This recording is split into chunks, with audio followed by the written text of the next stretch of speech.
22 avril 1945. En ce début de journée, les Russes se montrent plutôt conciliants face aux Wallons.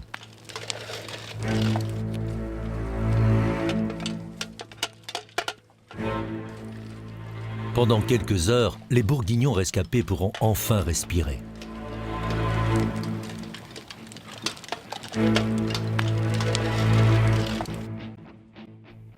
Mais le bataillon d'Erix a perdu une bonne partie de ses capacités au combat. La plus grande vigilance est maintenant de mise.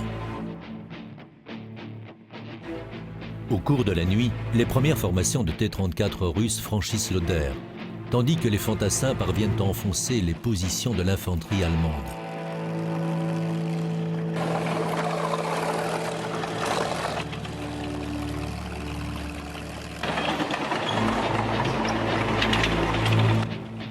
Il y a danger d'encerclement.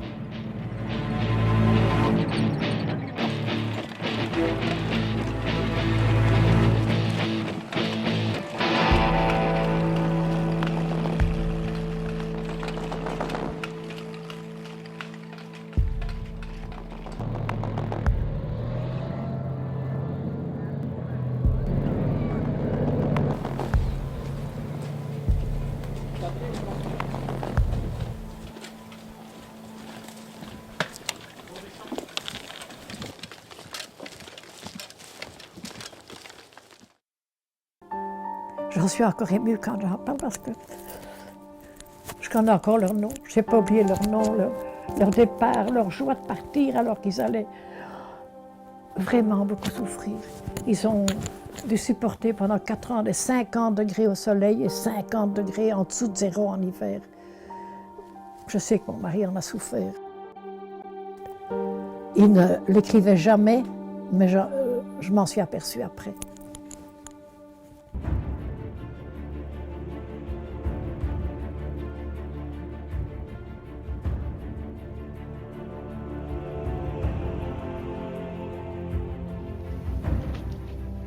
Les quelques 130 hommes doivent se replier progressivement de leur ancienne position dans les dunes de Neurosov. Il leur faut pourtant la protection d'une arrière-garde d'une vingtaine d'hommes. Cette fois, on a besoin de volontaires parmi les super volontaires du bataillon. Il faut à présent choisir 20 hommes qui vont montrer jusqu'au bout leur courage et leur fidélité lorsque tout est perdu pour le camp qu'ils ont choisi.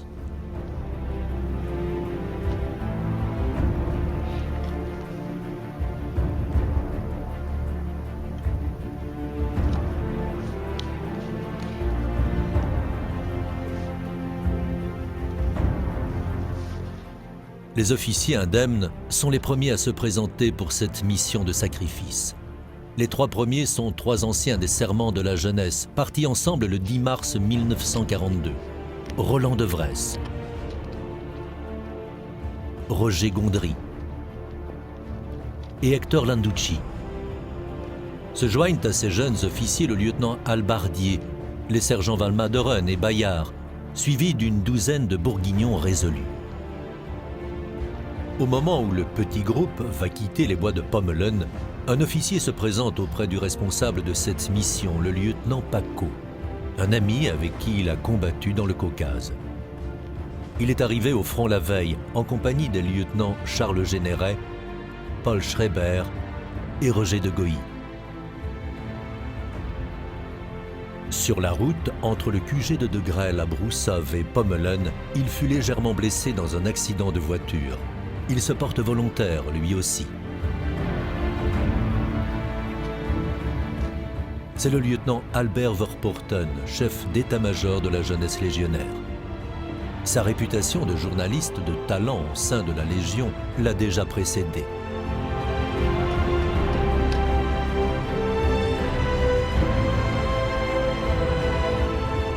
Le lieutenant Paco lui signifie que le groupe est complet et que sa participation n'est pas nécessaire.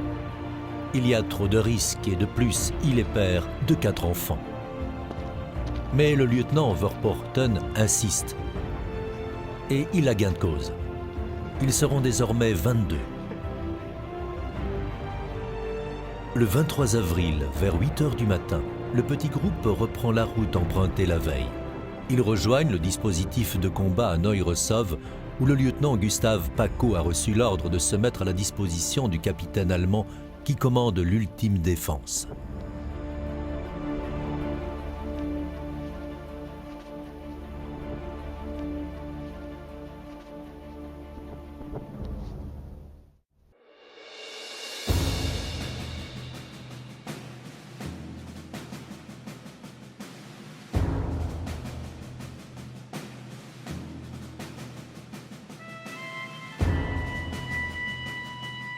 Je dis, et tu mets une couronne de lierre ou un sapin, qui est symbole d'éternité. Et c'est ce qu'il a fait.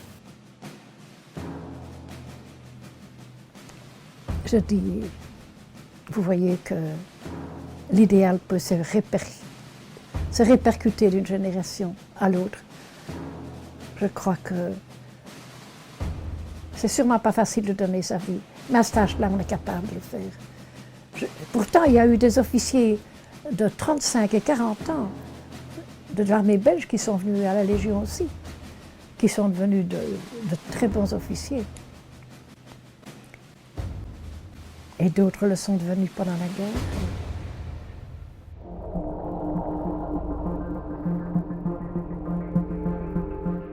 Les Soviétiques veulent abattre l'Allemagne nazie en s'emparant de sa capitale. Pour cela, il faut, avant de poursuivre la route vers Berlin, atteindre les rives occidentales de l'Oder.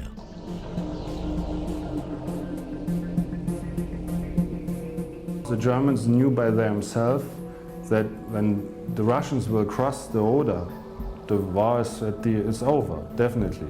So everyone of the 3rd Tank Army, which was subordinated to this area, knew that all their positions, the trenches, the bunkers, the MG positions, everything. Like it's anywhere in the last days of a big Reich, you don't have the power, you don't have the soldiers, and mainly if you have soldiers, they are too young or too old, because the normal warriors of the Third Reich were already dead and lying in Stalingrad or nearby Moscow. So on the paper you have a strength, but in a normal way it's not a very strong force you have.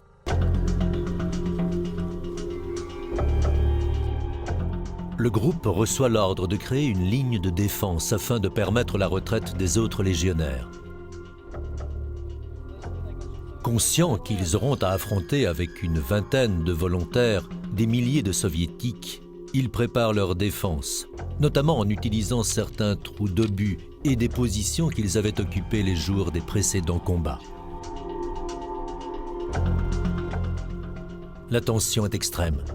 Ils savent que leur armement ne représente plus grand-chose face à l'artillerie et aux chars soviétiques, qui n'hésiteront pas à les prendre pour cible pour que leur armée puisse franchir l'Oder, qui n'est plus qu'à 1 kilomètre.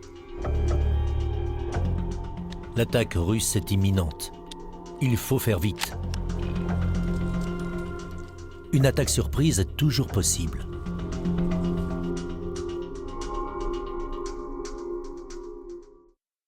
Every side knew that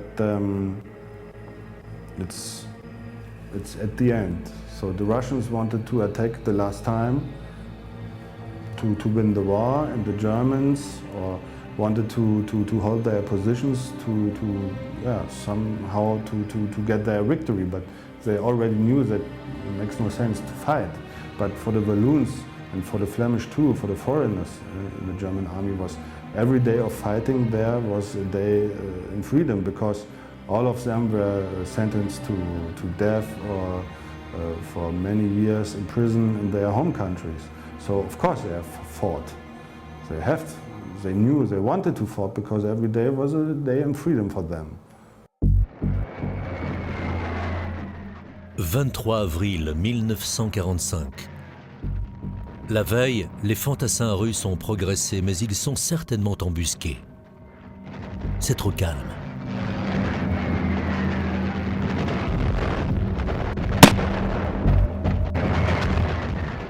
Voici les premiers morts et blessés de cette journée.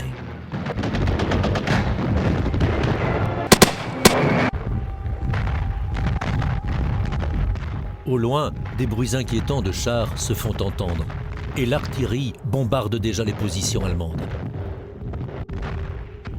L'étau se resserre, grâce notamment au redoutable T-34.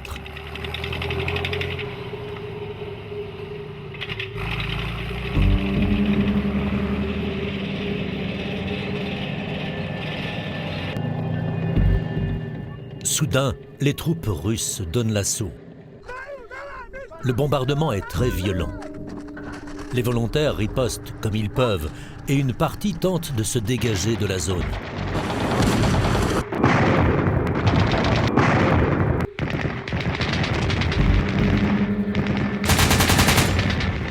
Mais le nombre de Russes et leur puissance de feu sont de loin supérieurs.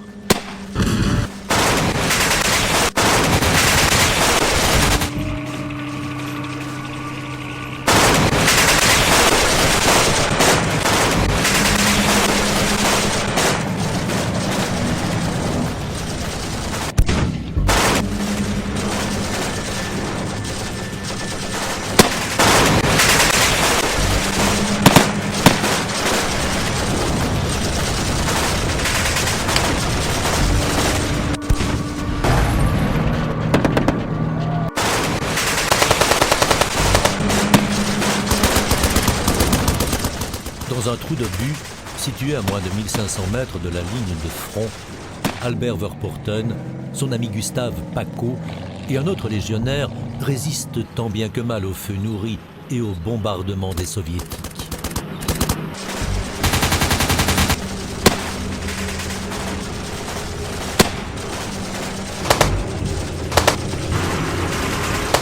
Puis, une déflagration va marquer définitivement leur destin et la fin de leur combat sur l'Oder.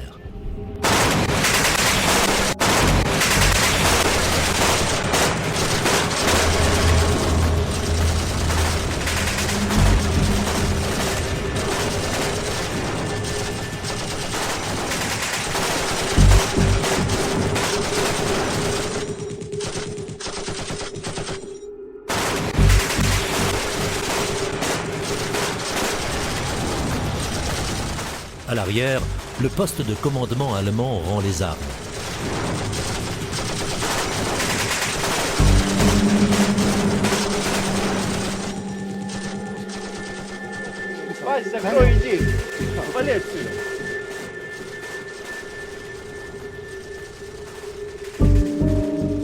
They knew, they took prisoners from the Flemish side, from the Walloon side. They were really good informed about the strength, about the units, about everything. And on the 23rd of April, they're advancing, let me say, the last time in this area, because at the evening of the 23rd, they took all these positions they need to have to advance into the middle of northern Germany. So, and that was, at this day, the fightings in northern Germany were at the end because the Russians got their finish everywhere. Les Russes poursuivent leur progression.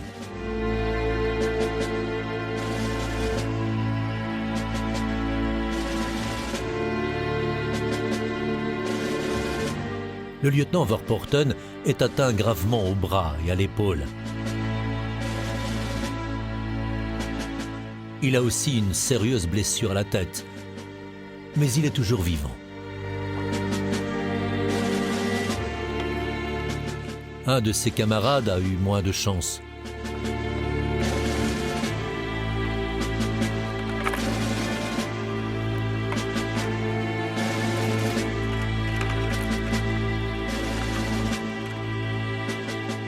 Tout semble calme autour de lui.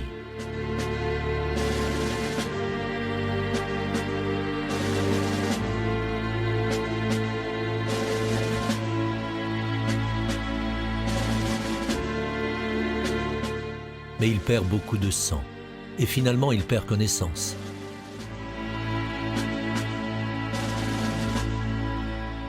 Combien de temps est-il resté comme cela, agonisant? Les recherches faites par son fils apporteront une réponse.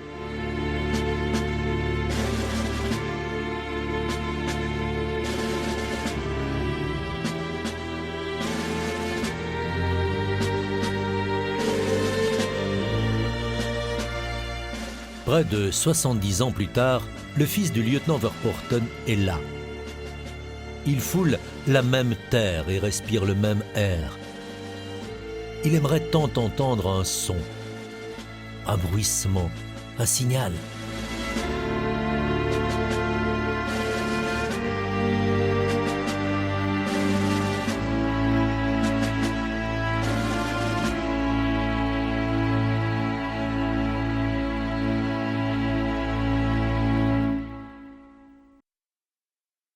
La publication de ce livre en Belgique, tout particulièrement, a quand même une certaine influence sur le public dans la mesure où il s'agissait bien entendu du prix Goncourt. Le fait que lui s'intéresse tout à fait particulièrement à ces quelques légionnaires qui sont partis au front de l'Est, c'était quand même important. Ça également, dans le chef des petits-enfants de mon père, si on veut, donc les enfants de mes sœurs, déclenché une curiosité. Et ils se sont dit, tiens, ils avaient entendu parler précisément des activités de mon père pendant la guerre, et sans trop s'intéresser outre mesure, le fait que ce livre y faisait allusion dans différentes pages, les a poussés à en savoir un peu plus.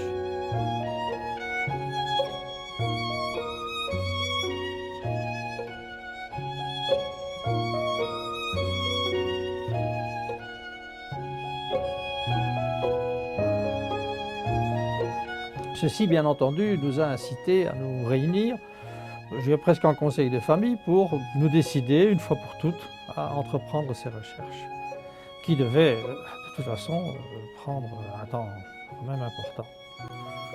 Sur base des écrits qu'on a pu de nouveau rassembler, des recherches que nous avons de nouveau effectuées, on s'est dit, nous allons nous rendre sur place et voir si sur place, il serait possible d'avoir des éléments qui nous fassent retrouver soit de la dépouille, soit des tombes, soit des renseignements pour savoir exactement ce qu'il était advenu. Nous sommes partis à ce sujet-là sur un document qui est le document qui a été à la base en fait de la déclaration officielle de la mort de mon père. Un document qui a servi à ma mère à avoir un jugement du tribunal comme quoi mon père n'était pas disparu, mais était effectivement décédé. Très important pour une personne après la guerre d'avoir un document de ce genre. D'autant plus qu'à l'époque, dans le chaos qui a suivi la Deuxième Guerre mondiale et la recherche de disparus, il n'était pas facile de donner aux gens le statut, en tout cas aux veuves de guerre, un statut de veuve de guerre aussi longtemps qu'il n'y avait pas la preuve formelle de la mort de leur mari. Ce document a été rédigé en prison par le major Derricks de la Légion Wallonie. Ce document est en fait un témoignage qu'il a donné à mon oncle, qui lui était ecclésiastique, curé, et qui s'est vraiment donné la peine, a fait des recherches et a obtenu l'autorisation de rendre visite à plusieurs légionnaires, à plusieurs anciens combattants de ce combat de 1945, des amis de mon père, pour savoir exactement les circonstances dans lesquelles mon père avait soit été blessé, soit avait été tué ou était disparu, puisqu'à l'époque, on n'en savait absolument rien. Il s'est avéré que le témoignage du major Derricks ne reflétait en aucun cas la véracité des faits. Il était même douteux qu'il ait assisté à la mort du lieutenant Verpoorten. Le témoignage de Gustave Pacaud le confirmera.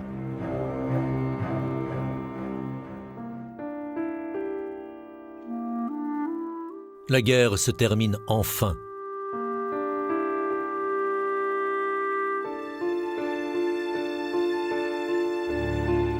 L'Europe tente de se redresser.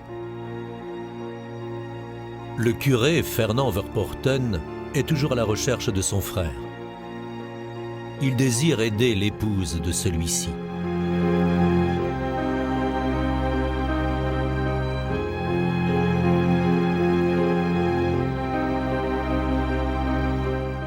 Au cours de ses recherches, il rencontre à la prison de Saint-Gilles à Bruxelles le lieutenant Gustave Pacaud, un témoin capital.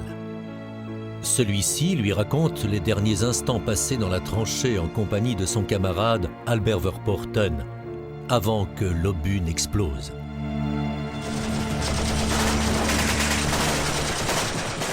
Dans le trou, un cratère d'obus ou de bombes, nous sommes 3. Verpoorten et un petit gars qui me servait d'estafette. Soudain, juste derrière nous, il y a une explosion.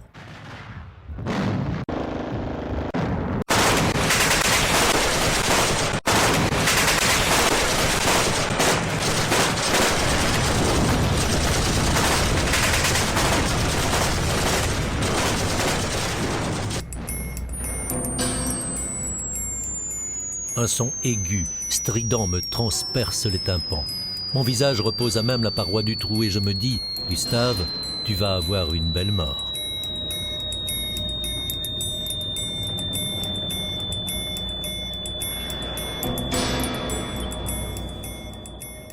Le sifflement prend fin. Je me dis alors que ce n'est pas encore fini.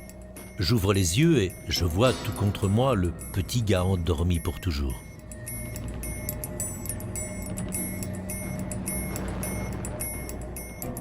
Je ressens toutes sortes de douleurs diffuses. J'ai l'impression que mon bras gauche se dérobe, il est inerte. Ça dure 10 secondes. J'entends alors gémir Verpoorten. « Gustave, mon bras, mon bras !»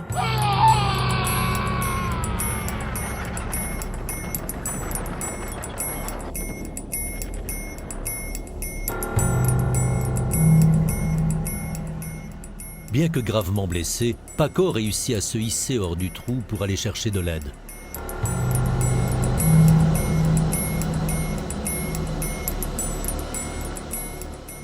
À ce moment, Albert Verpoorten est toujours vivant. C'est le récit du lieutenant Pacaud qui sera l'origine de plusieurs livres, dont celui de Léon de Grelle. Celui-ci, ajoutant encore à la confusion, déforme les propos de Pacaud. Il écrit: le lieutenant Verpoorten, jeune écrivain plein de dynamisme et d'humour, fut stoppé net dans son élan. Il avait le front ouvert, mais il ne s'était pas rendu compte de la gravité de ses blessures. Il voulut s'éponger. « Je n'ai plus de bras », lança-t-il dans un cri d'épouvante. Puis il s'écroula.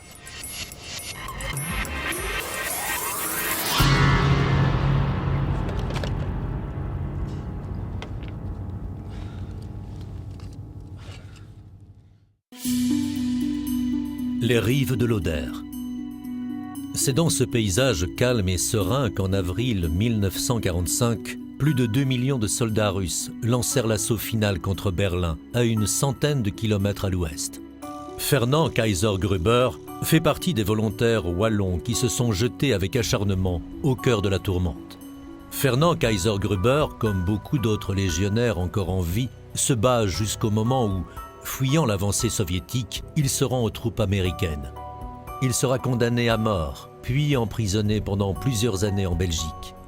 Je me souviens que mon dernier combat, c'est Schönwerder. Et je me souviens, c'était le bon hiver. La moitié du village était occupée par les nôtres, l'autre moitié par les Russes. On avait en face de nous, j'ai vu ça dans les archives après, les adversaires étaient 10 fois supérieurs, ils étaient 1 contre 10, et à un moment donné, 1 contre 15. 1 contre 15 à un moment donné. Oui, c'était... Là, on avait... À Schönwerder, j'ai cru que c'était mon dernier combat, ça. Ça, j'ai cru que c'était la fin, ça. Ah, ça, il y a quelque chose. Tenir. Hein. Il n'y avait rien d'autre à faire. Il fallait tenir le plus longtemps possible. Et je pense que la plupart se sont dit qu'on allait terminer notre chemin là-bas. Ça, je pense. Hein.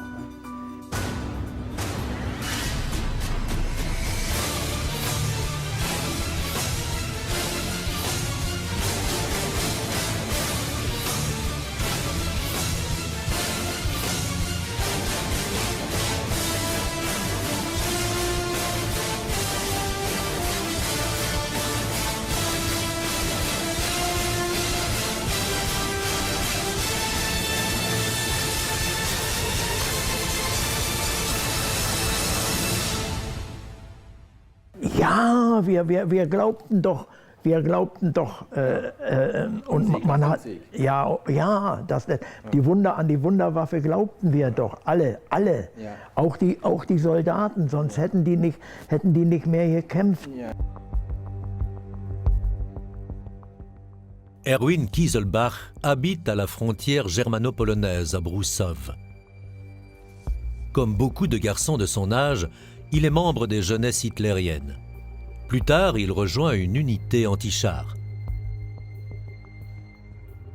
Il était là quand Léon de Grelle a emménagé dans le château de Broussow, qui servait de QG temporaire. Die Russen kamen im Februar bis an die Oder. Ja. Das ging sehr schnell, die Front ist da ruckzuck zusammengebrochen. Ja. Nicht? Die hatten ja wohl nie mit gerechnet, dass da noch der Russe so eine Angriffstruppe in Bewegung bringen konnte.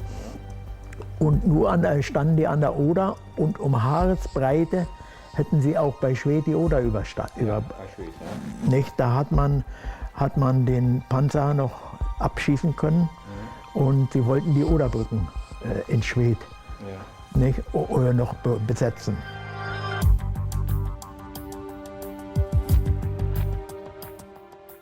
Grâce à Internet et à une panoplie d'outils informatiques mis à sa disposition, Charles Verpoorten lance ses recherches.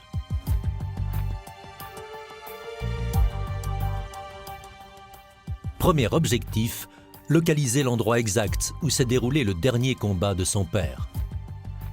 Après la guerre, malgré le changement de nom des différents villages allemands en polonais, il parvient à localiser l'endroit.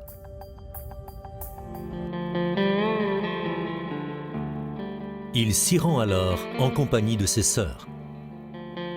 Toujours persuadé que son père est mort là, notamment sur base du témoignage de Derricks et du livre de Grelle, ils entreprennent la visite des innombrables petits cimetières des villages environnants. À première vue, cela semble être le meilleur moyen. Derricks n'avait-il pas écrit « Le corps du lieutenant est resté sur le terrain et a été vraisemblablement inhumé par la population de Neurosov ». À une soixantaine de kilomètres du champ de bataille, le cimetière de Glina, en Pologne. Ce cimetière est réservé aux milliers de soldats allemands morts sur le territoire polonais. Encore aujourd'hui, les restes des soldats découverts en Pologne y sont enterrés. Quelle ne fut pas leur surprise de lire le nom de leur père dans les registres de cet immense cimetière. Mais l'euphorie est de courte durée. La Croix-Rouge allemande a simplement fait inscrire son nom dans le registre en raison d'une mort supposée en Pologne. Nous avons quand même, avant de partir, pris des contacts avec des gens qui pouvaient encore nous fournir d'autres renseignements pour être plus à même de situer l'endroit. Parce que bon, une ville ne suffit pas, le nom d'un village ne suffit pas, encore faudrait-il savoir quel est l'endroit, le terrain, dans quel état est-il, est-ce qu'il y a eu des constructions, est-ce qu'il y a des cimetières aux alentours. Donc nous avons contacté différentes personnalités qui ont plus ou moins joué un rôle, à savoir des Flamands qui ont combattu au même moment, dont certains sont encore survivants. Tone Pauli est l'un des rares survivants. Il était membre de la division de volontaires flamands Langemarck. Ce corps a combattu aux côtés des Wallons en Poméranie et sur le front de l'Oder jusqu'à l'inévitable défaite dans les derniers jours d'avril 1945. Tone Pauli y fut blessé et évacué un jour à peine avant Albert Verpoorten. Chaque année, il se rend sur place pour rendre hommage à ses compagnons de combat. C'est à son initiative que des stèles mortuaires ont été érigées à l'endroit où sont morts plusieurs Flamands. Aber wir sind als Flamen erst am 21. morgens, nachts 2021 sind wir in Stellung gefahren und dann am 21. waren wir da noch an der Oder und am 22. waren wir in Schöningen. Aber seitdem haben wir die Wallonen haben wir nur zusammengekämpft, das war vor Arnswalde. Nachher haben wir die nicht mehr gesehen. Genau neben uns gelegen haben, neben der Infanterie. Wir haben auch die Angriffe von den Flamen gesehen, die haben versucht, die Inseln, die noch in der Oder sind, haben die zu besetzen oder einzunehmen. Nur die wussten nicht, dass die Russen schon drauf waren. Also die sind meistens da geblieben. Außerdem, die fuhren zu den Inseln mit Schlauchbooten. Ja, wenn einer mit MG-Farbe in den Schlauchboot kommt, dann ist er sofort weg. Und dann war die Strömung, die ist ziemlich stark hier von der Oder. Also die meisten sind da umgekommen. Nous avons eu l'avantage de prendre contact et de rencontrer Eddie de Bruyne, qui est un historien et écrivain belge qui s'est fort spécialisé dans la collaboration, dans la guerre, et qui pendant plus d'une vingtaine d'années a écrit plusieurs ouvrages sur le sujet et a rencontré en son temps, ce qui était très important, les gens lors de leur vivant, je dirais, ce que nous n'avions malheureusement plus l'occasion de faire.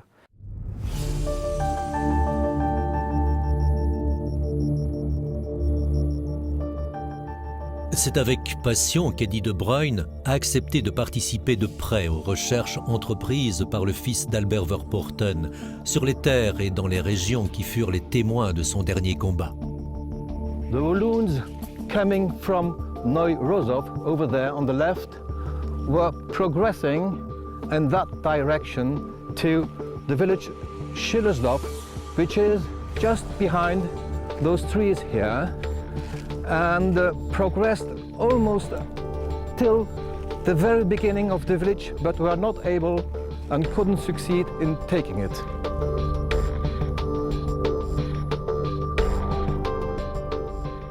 L'Oder constitue aujourd'hui presque 190 km de frontière naturelle entre la Pologne et l'Allemagne. Fin janvier 1945, l'armée rouge a déjà atteint les rives de l'Oder et commence les préparatifs pour le traverser. Mais c'est au mois d'avril que les généraux russes planifient l'ultime offensive contre l'Allemagne. By mid-April 1945, Marshal Zhukov's armies crossed the Oder River, which is here, and rushed towards Berlin in that direction. Among the German troops that were opposing them was the Walloon Division, headed by Léon de Grelle. And due to permanent engagement on the front line since February 45, this unit had been reduced to the size of a single combat group known as Kampfgruppe Derricks, after the name of its commander, Captain Henry Derricks. That unit had been involved in very fierce counterattacks on Schillersdorf, which is on my right here, just over the hills over there. And these from April 20th till to the 23rd.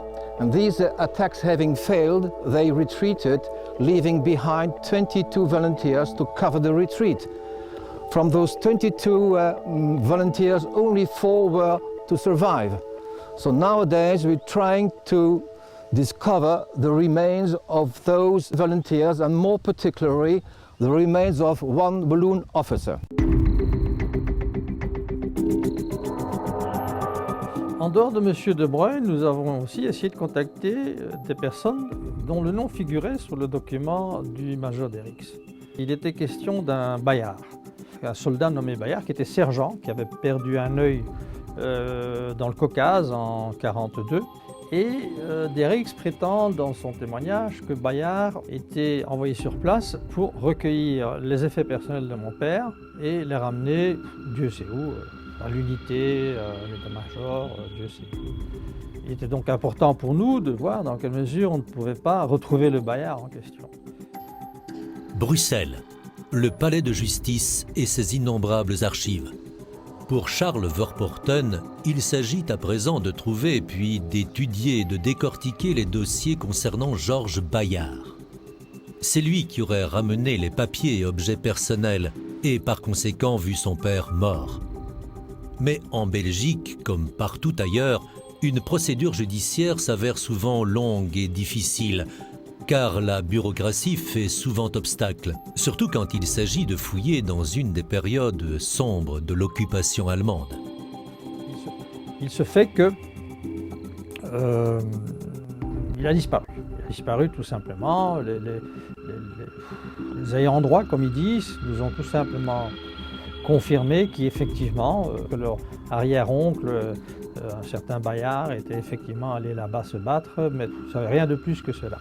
On s'est dit, on verra bien, nous allons essayer d'avoir son dossier répressif au palais de justice, à l'auditorat militaire, pour en savoir plus long, parce qu'il est quand même important, c'est apparemment l'homme qui aurait récupéré les affaires personnelles de mon père, et qui sait, il les a peut-être gardées, il est peut-être vivant, il les a peut-être données à ses parents. Toutes les options toujours s'offraient à nous dans ce domaine-là.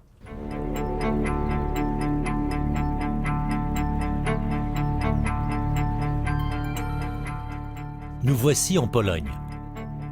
Dans un immense champ de blé séparant les villages de Neurosov et Schillersdorf, nom qu'ils portaient pendant la guerre lorsque cette partie de la Pologne était allemande.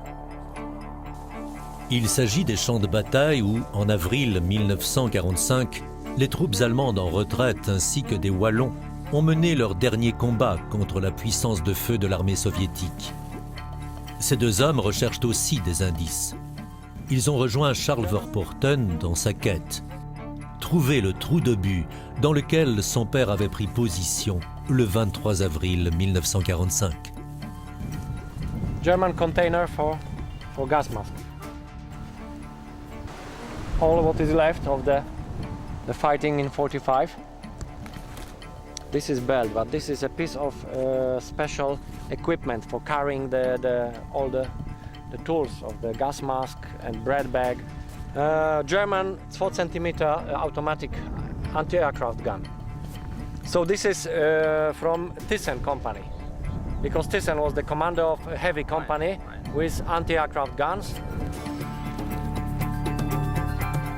Piotr Brzezinski est un historien et chercheur polonais. Il s'intéresse particulièrement aux volontaires étrangers qui combattaient aux côtés des Allemands sur le front de l'Est. Piotr connaissait le récit du dernier combat des 22 volontaires wallons, car il avait rassemblé plusieurs écrits et témoignages, dont certains provenant de sources soviétiques. Le nom d'Albert Verpoorten lui était familier. Il a également passé beaucoup de temps à rechercher des soldats russes tombés en territoire polonais. It's much easier to talk as a partner with officials, with institutions, when you are also an institution, even a small one, but institution, a kind of society. We always search basing on very strict information from veterans, from sources, from letters, from families, and from people who are older and have been living here since the war. We cooperate with Volksbund, and Volksbund has no possibility to be everywhere in 1,000 small places, and we are a kind of support. We search here, they search somewhere else.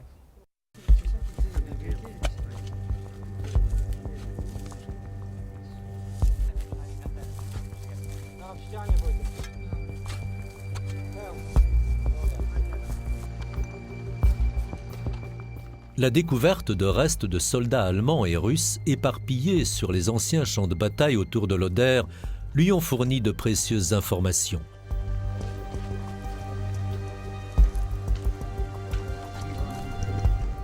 Elles sont tant d'ordre militaire que tactique et concernent les phases finales de la Deuxième Guerre mondiale.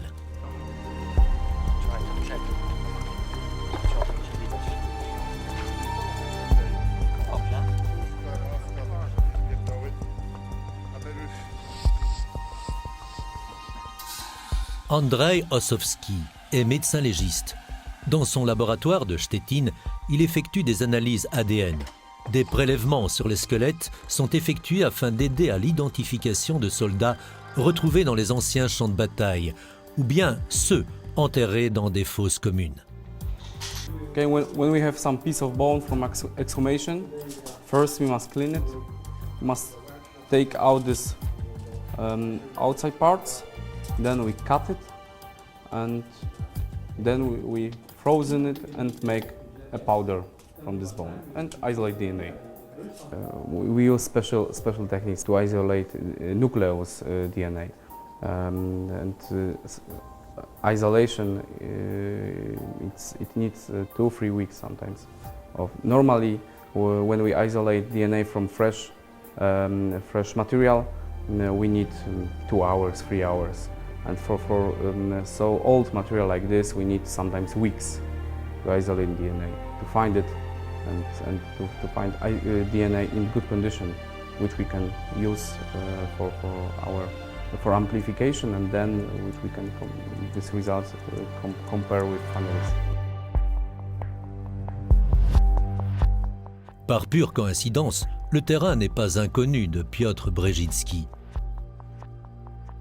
Il s'intéresse à cet épisode militaire et historique de son pays et à la dernière bataille d'avril 1945. Il y a d'ailleurs effectué des recherches sur place auparavant. Il est pressé de montrer quelques endroits intéressants à Charles Verpoorten et de lui faire part de ses récentes découvertes.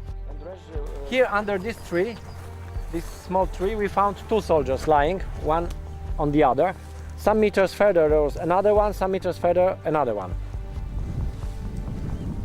So many, but that's also much possible that your father is somewhere here. But without metal equipment, it's maybe not hopeless, but difficult. Yes, good word.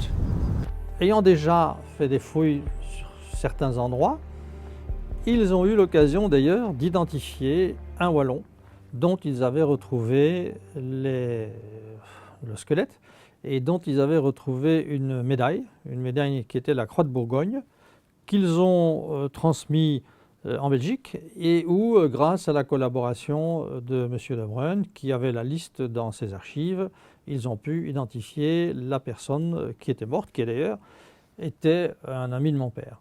Ça me laissait naturellement tout espoir d'arriver et d'aboutir à retrouver ce que je cherchais.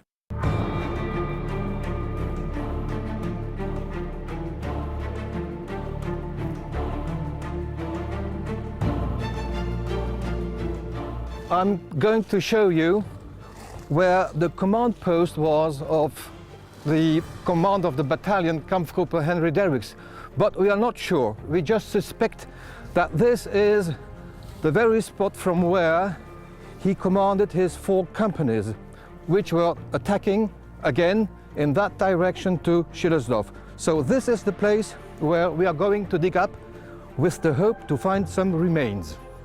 Nous avons convenu d'organiser une série de fouilles sur place avec tout le matériel nécessaire pour arriver à plus ou moins définir l'endroit et espérer bien entendu retrouver d'autres squelettes et éventuellement celui de mon père. Il suffisait d'avoir l'autorisation du fermier. Il s'agissait d'un fermier qui exploitait ce champ de blé, c'est un immense champ de blé, et bien entendu de définir une date lors de laquelle on ne risquait pas d'avoir un sol gelé pour faciliter ce genre d'excavation.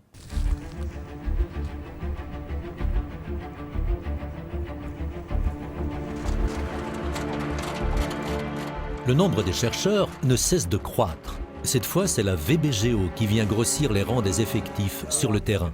La VBGO est une association allemande spécialisée dans la recherche des restes de soldats de toute nationalité morts sur le front de l'Est. C'est une association humanitaire constituée de bénévoles sans aucune appartenance politique ni idéologique.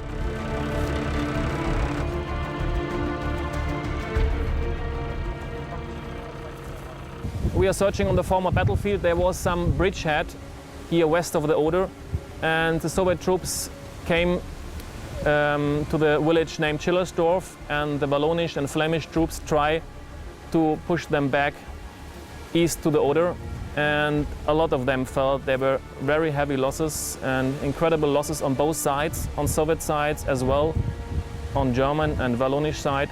So a lot of these soldiers are still lying on the battlefield. They are unknown somewhere, as we saw in foxholes, in trenches, in bunkers, everywhere. No one took them. And so we tried to find them. We tried to recover them. We tried to give them peace on the cemetery, and we try to give the names back to inform the family, because it's very hard for a family, even 60 years later, not to know the parents are buried, where the father is buried, and what happened. So this we try to solve.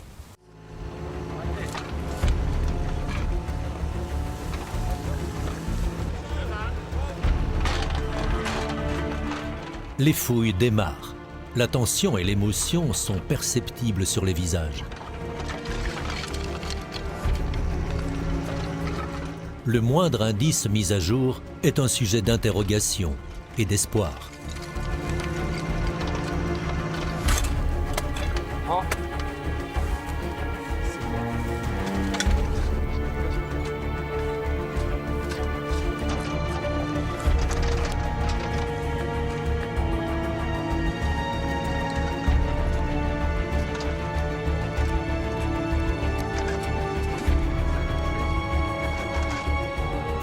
So far we found a piece of trench that is going to the commanding post of Captain Derricks, who commanded the battle group during these days in 45.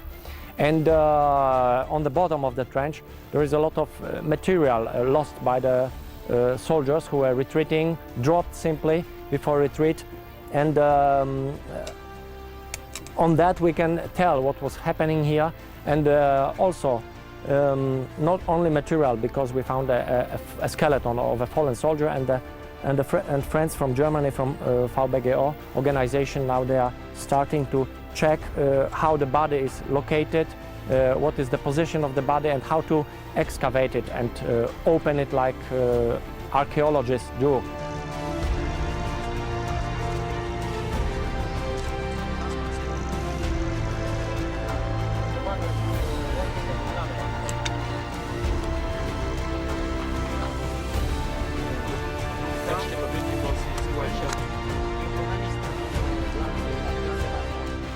Ist gut lesbar, eine ganze Erkennungsmarke. SS-Grenadier-Ersatzbataillon Ost, Stammkompanie, persönliche Nummer 5651.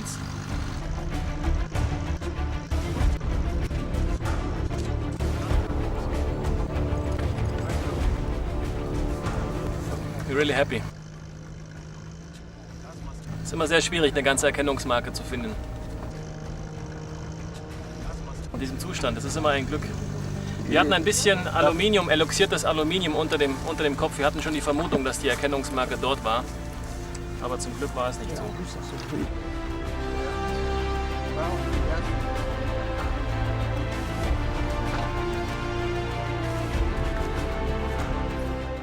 Finally, we found here remains of a fallen German soldier. I mean, it's this volunteer from Belgium, from Wallonian Brigade, and this is what we hope. This is why I am so happy, because it's quite unusual to get to the field and to prepare so big group and action and then find something, because it's not so easy. From my experience for years, it's that very seldom. It takes sometimes months to find a place, to find a dead soldier, and then to excavate it and bring the identity, to find the recognition mark, and then to identify him via archives and so on, papers. So this is why I am especially happy, and also because we are here together with Mr. Verpoorten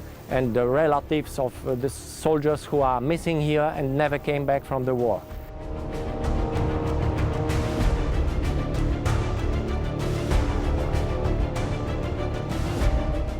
Il s'agit finalement d'un volontaire flamand de la division Langemarck. Cette carte de vœux en néerlandais le confirme.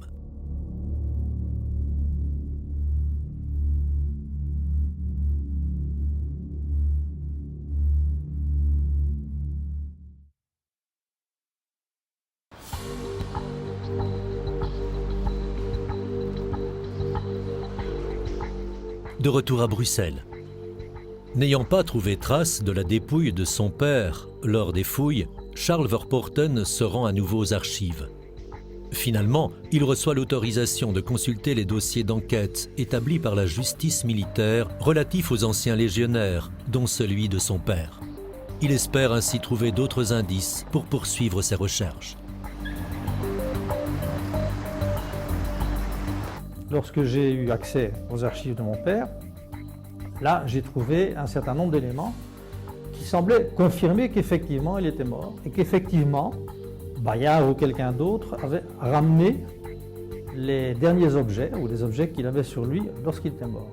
Donc il se trouvait dans le dossier répressif de mon père 2 grandes enveloppes avec des objets.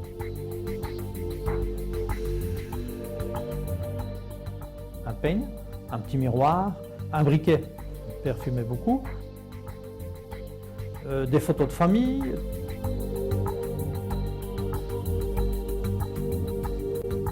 des timbres de ravitaillement, de l'argent, bien entendu.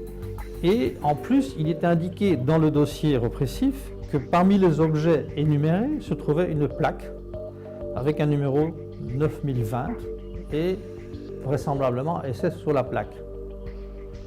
La plaque n'y était plus. C'est clair que quelqu'un avait subtilisé la plaque au palais de justice au militaire.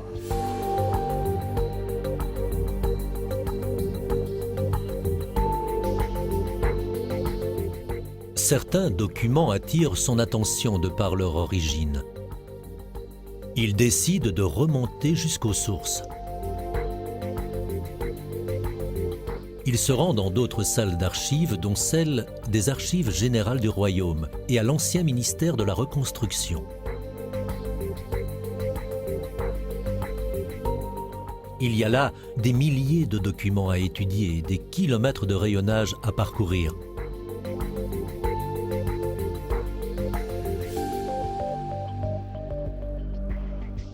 Là aussi, il retrouve des pièces qui relatent la collaboration de son père et son rôle pendant l'occupation.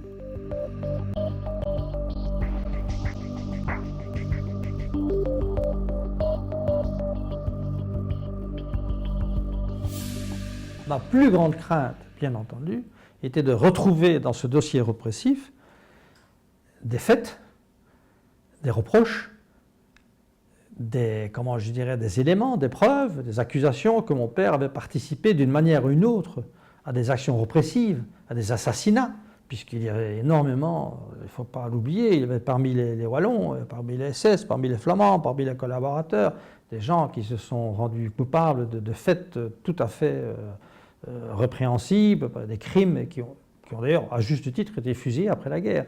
La seule chose qui lui était reprochée, bien entendu, c'était d'avoir porté des armes contre la Belgique et ses alliés, puisque c'est l'Union soviétique, et d'avoir, comme ils disent, ébranlé la foi patriotique, avoir entraîné des jeunes, malheureusement, avoir entraîné des jeunes aussi dans son idéologie, hein, d'avoir collaboré avec l'ennemi, d'avoir porté l'uniforme ennemi, tout ça, pas de problème. Mais aucun dossier, à part le combat contre le bolchevisme qui était son idéal, on n'a rien trouvé. C'était quand même une chose d'important.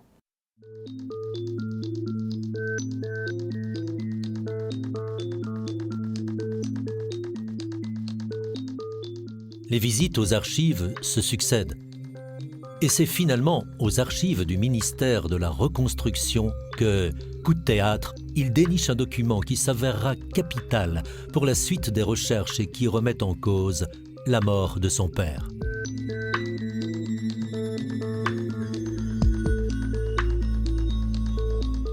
C'est un morceau de carton recto verso, inscrit en allemand et portant le nom de son père. Il s'agit d'une carte médicale que l'on complétait lorsqu'un soldat blessé était admis dans un poste de secours situé non loin des premières lignes de combat. Ce carton était attaché au corps du blessé. On y inscrivait notamment le nom, le grade, l'heure d'admission au poste de secours, la nature des blessures, ainsi que les médicaments et traitements administrés. Le problème, c'est que au recto du carton, il est indiqué qu'il doit être envoyé d'urgence sur un brancard à ce qu'ils appellent un HVP, un Aufwärmplatz, qui est en fait un hôpital de campagne qui se trouve, les HVP se situaient à portée de canon, je dirais, vraiment tout près du front. Et de là, en général, on donnait les premiers soins. Ils n'avaient pas toute l'infrastructure nécessaire pour faire des transfusions sanguines, des amputations et tout. tout ce qu'ils faisaient pendant la guerre. Donc de là, on décidait de les envoyer soit par train sanitaire, par voiture sanitaire ou par tout autre moyen vers des hôpitaux qui étaient à l'arrière du front où j'étais pris en main. Donc, nous avons tout essayé pour savoir naturellement où ce professeur j'étais. De toute façon, ce qui est important, c'est qu'à partir du moment où j'ai trouvé ce carton médical accroché à une feuille avec le nom d'un hôpital qui se situait à Neubrandenburg, à 150 km de l'endroit où il était censé être mort, il n'était plus mort à l'endroit où il était censé être mort. Il devenait clair qu'il y avait manifestement toute autre version des faits, que les choses s'étaient passées totalement autrement. De là, reprendre les choses à zéro, revoir les gens avec qui nous avons fait toute notre enquête pour savoir exactement où il était mort. Well, it must be mentioned that as far as evacuations were concerned, priority was given to the officers because they were needed at the front line. So the evacuation of Albert Verpoorten is more than a probability.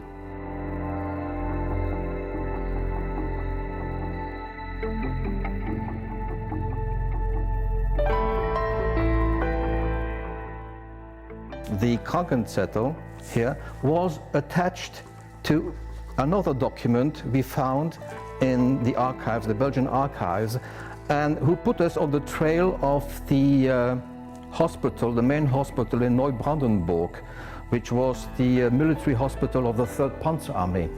Most probably the place where Albert Verpoorten was evacuated, especially when we take into account that another officer of the Division Wallonie, who had been wounded on the 27th of April, 3 days or 4 days later than Albert Verpoorten.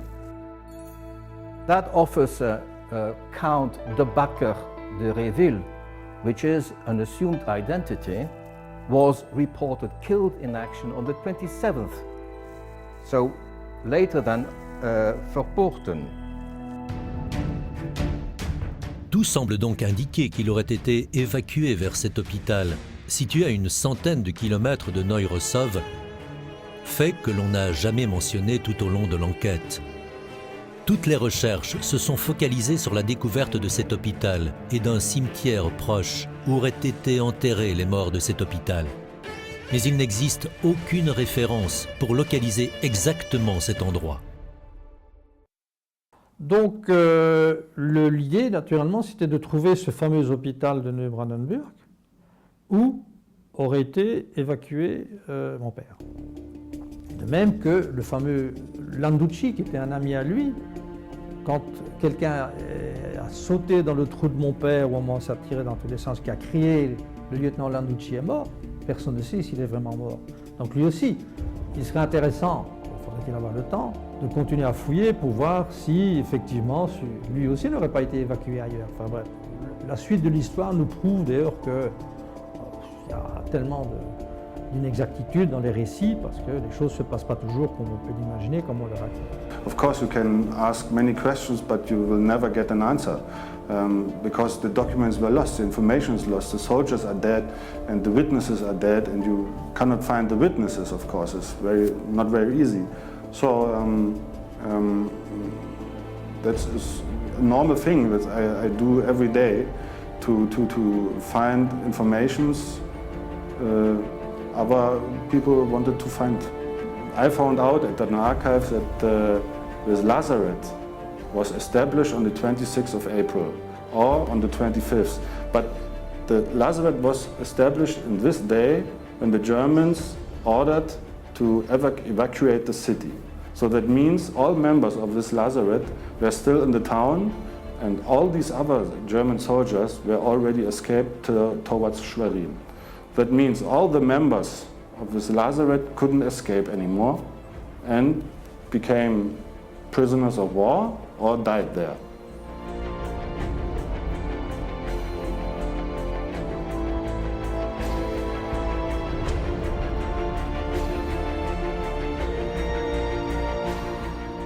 Parallèlement à cette recherche à Neubrandenburg, on reviendra de toute manière, nous avons également essayé de trouver les endroits où il avait vraisemblablement été amené avant d'être évacué sur Neubrandenburg. Et nous sommes allés notamment à Brushof, qui était le quartier général de la Légion en Wallonie à ce moment-là, où se trouvaient les Heures de Grève, pour voir s'il n'existait pas là, en dehors des petits hôpitaux de campagne, puisque le front était à 80, 60, 100 km et bougeait tout le temps, s'il n'y avait pas de possibilité de trouver encore des traces. Et là, nous avons rencontré même une personne qui a été témoin de ce qui s'est passé à cette époque-là, qui était un jeune Allemand qui faisait partie des Hitlerjugend. Et comme son père était serrurier, grâce au fait qu'il était serrurier et que les Russes avaient besoin de gens comme lui ont plus ou moins l'ont gardé un peu comme un petit gamin qui les a aidés. Enfin, c'est en tout cas ce qu'il explique dans son interview. Mais une fois de plus, nous n'avons rien trouvé là-bas qui aurait pu nous aider à identifier soit des cimetières, des lieux de dépouille ou quoi que ce soit. Nous avons d'ailleurs sillonné, en plus de celui-là, toutes les autres possibilités où il y avait des hôpitaux de campagne. Maintenant, il n'est plus possible de stopper l'avancée de l'armée soviétique. Die Stadt hat ja gebrannt nach dem Einmarsch der Russen. Nicht? Und ich war immer der Meinung, das ist durch Stieflieger passiert. Aber nachträglich haben wir jetzt festgestellt, dass noch in den Häusern Brandsätze von der deutschen Armee angesetzt wurden und die Häuser beim Rückzug, was nicht durch Flieger beschossen wurde, noch in Brand gesetzt wurden. Denn es gab ja den Befehl Nero, alles zu vernichten, was dem Feinde nützt.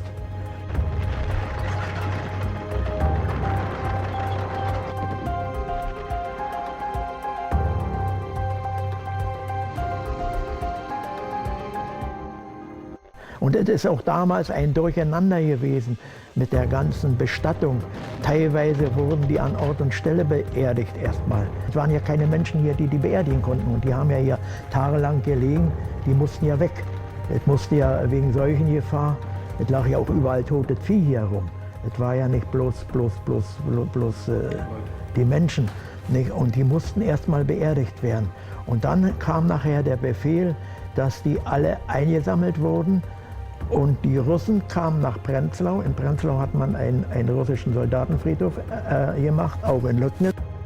Aber hier, die Deutschen wurden dann auf den Friedhof gebracht. Es gibt hier oben einen Soldatenfriedhof.